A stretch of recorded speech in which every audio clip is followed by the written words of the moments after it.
Howdy folks, and welcome to another Taste of Gameplay video, this time for the German Tier 7 Premium Destroyer, the Z-39.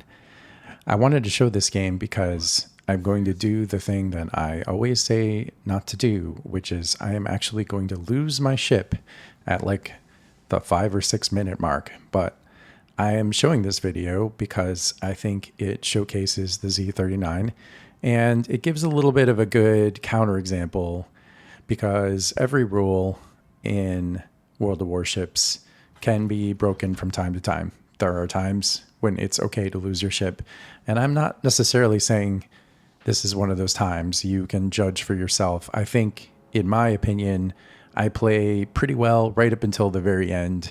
I did not need to lose my ship, but I am glad that I played aggressively in this one, and I think I definitely helped win the game. So if you think about, first of all, I guess let's talk about the Z-39. So the Z-39 is kind of your classic destroyer leader, by which I mean it's a bigger ship than most destroyers. It's a little bit clumsy. It's a little slower to accelerate and decelerate. It's got some pretty serious caliber guns, 150s. They have really good pen, but they don't have the best reload. It has a pretty high health, a pretty high hit point count, but it doesn't have any heals. It's got this amazing hydro smoke combo that German destroyers have. At this tier, the hydro only goes out to 5 kilometers, but that's still pretty good. You're going to see here, oh, this is another reminder. Always launch torpedoes into common destroyer channels. So you'll see on this ship, I have the radio location, so I knew that there was somebody in that rough direction, and sure enough, this poor Błyskawica is done. And that is just so powerful, right? I mean, of course, everybody would want to kill a destroyer at the 2 minute mark, but it's even better than it sounds, because now I can just run into this cap, and it means that if there are other destroyers on this flank, it's now like a 3-on-1 or a 3-on-2 at worst.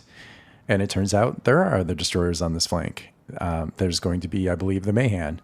Now, the Mahan is making a little bit of a mistake here in the sense that once he saw his friend go down, he really needed to back off, but he didn't back off, or he didn't back off enough. He's still coming in.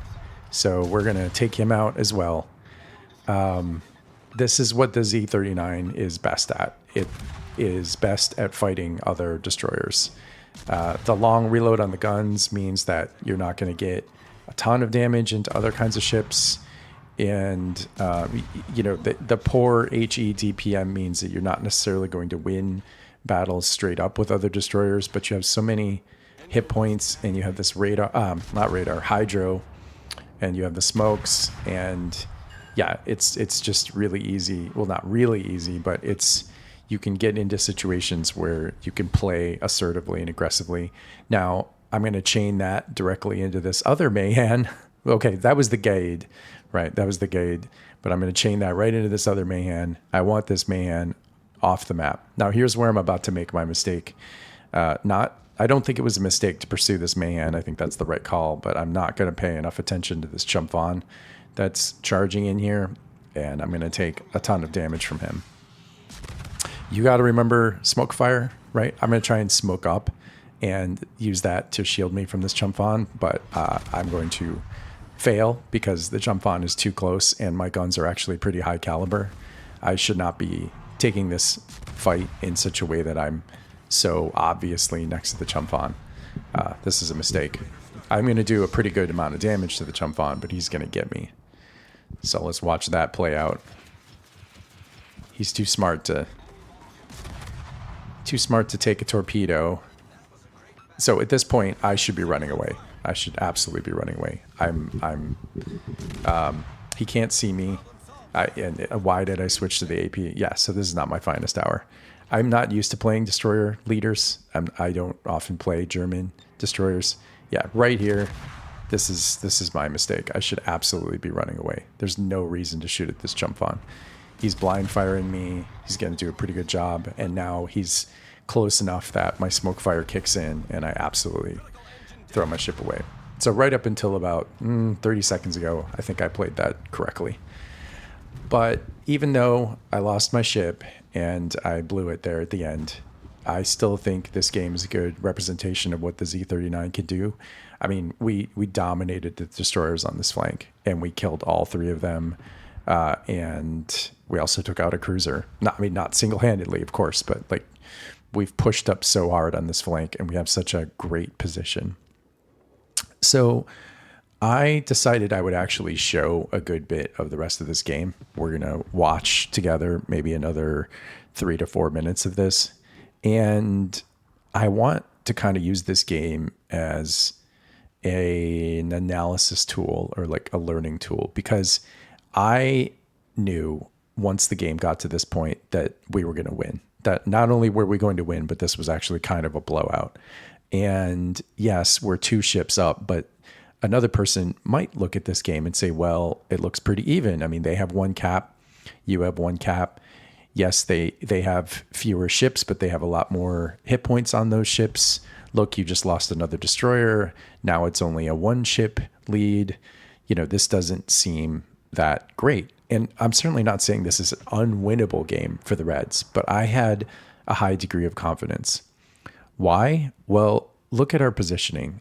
I mean, we've got 2 destroyers. One of them is about to go into the B cap, and the other one is spotting the Cavour, and he's about to spot the Tekadov.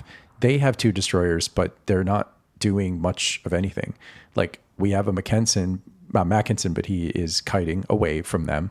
And they have a Fuso, and what is that over on the side? The Colorado, and they're just way out of position. I mean, there's just not much they can do for us. I don't know where their CV is or what he's doing. He's obviously launching planes, but like our CV just seems much more on top of it. We're about to cap B. I just had a really good feeling about this game and the position that we're in at this moment. And a lot of that, comes down to positioning. There's nothing they could do about our Mahan being here. He's just going to permanently spot them. They can't run away. And we've got a lot of cross shots. We've got good angling and positioning on the Cavour. The Tegetov is running all the way to A1.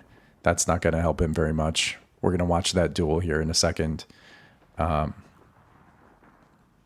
Tegetov is going to win, but that's largely because he's going to get help from the other Tegetov, which he can do because the Mahan is spotting him. I don't know. It's just, this is a great example of how this game winds up being a lot about positioning.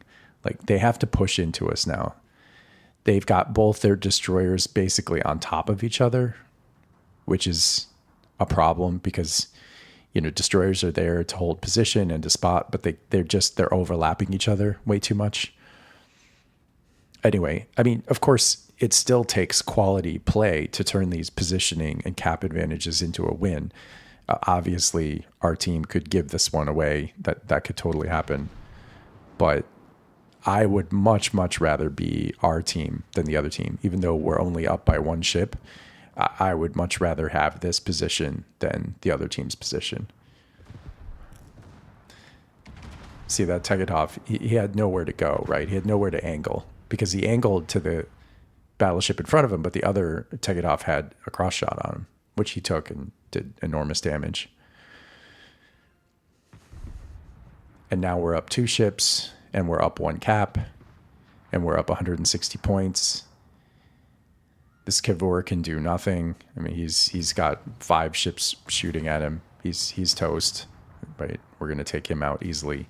And then the entire red team is trapped in the corner. They got nowhere to go.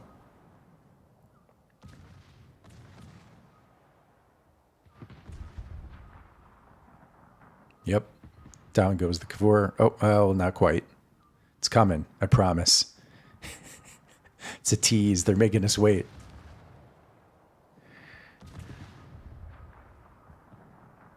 So yeah, I mean, the Z-39, I guess I should talk more about the Z-39. I love the hydro smoke combo. I love the high caliber on the guns. I think the torpedoes are solid. The destroyer leader type of ship is not really my preference. I like ships, I think, that are more nimble and that have a higher reload on the guns. I tend to prefer, when I play destroyer, I've talked about this before, I like to just be spotting all the time. But the Z-39 is definitely a good ship. It's worth picking up if you like that destroyer leader, high caliber guns, find other destroyers, use the smoke and hydro combo to take them off the map. Yeah, if you want to bully position, push the other team around, then this is a great ship for you. That's enough for this one, and I'll see you guys in the next video.